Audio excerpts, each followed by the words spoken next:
আসসালামু আলাইকুম। Flavour shop বেঙ্গলের সবাইকে স্বাগত। ছোটবেলায় যখন লুচি খেতে চাইতাম, মা তখন এই আটার লুচি আর আলুর সিম্পল সবজিটা বানিয়ে দিত। আজকে বানাচ্ছি আলুর সবজি আর আটার লুচি। আলুর সবজিটা বানানোর জন্য প্রেসার কুকারে আলুগুলোকে সেদ্ধ করতে দেব। অন্যদিকে আটা মাখার জন্য উষ্ণ গরম জল, তাতে লবণ, কালো জিরে আর আটা দিয়ে আটাটা ভালোভাবে মেখে নেব।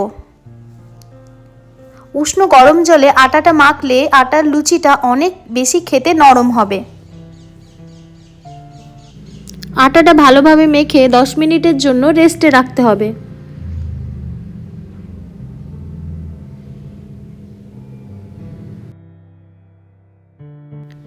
আলুর সবজির জন্য এখানে পেঁয়াজ, আদা, রসুন, শুকনো লঙ্কা ও টমেটো ও কাঁচা লঙ্কা দিয়ে দুটো পেস্ট বানিয়ে নেব।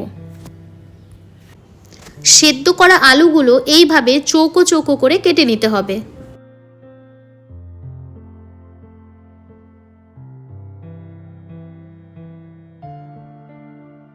এটা যেহেতু খুব সিম্পল আলুর সবজি, তাই বেশি মশলা ব্যবহার করার দরকার নেই।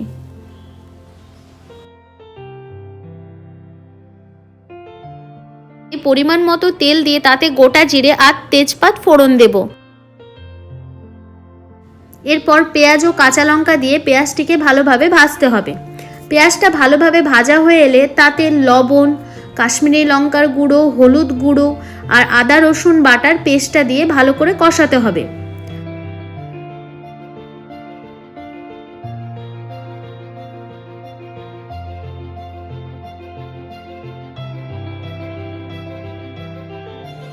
মশলাটা একটু কষা হয়ে এলে তাতে গোটা জিরে বাটা আর টমেটো বাটা দিয়ে আরেকটু ভালো করে কষতে থাকবো।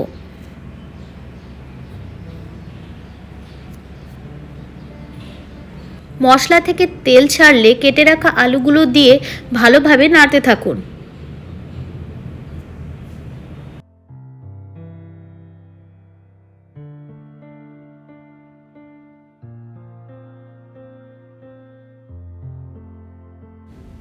এবার আলুটিতে পরিমাণ মতো জল দিয়ে ঢাকা দিয়ে কিছুক্ষণের জন্য হতে দিন। যেহেতু আলুটি সেদ্ধ করাই আছে, তাই আলুটি হতে বেশিক্ষণ সময় নেবে না। অন্যদিকে লুচি বানানোর জন্য একটি রুটি বানিয়ে নিন।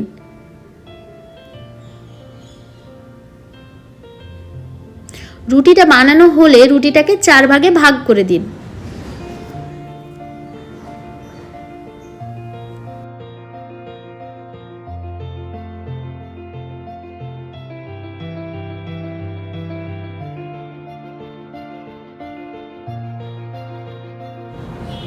আলুর সবজিটা প্রায় হয়ে এসেছে, সামান্য গরম মশলা দিয়ে নামিয়ে নিন।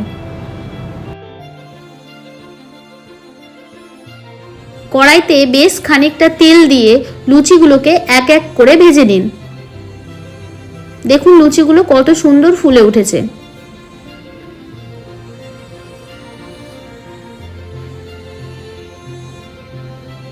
এবার আলুর সবজির সাথে লুচিগুলো এনজয় করুন। আপনারা বাড়িতে অবশ্যই একবার ট্রাই করে দেখবেন।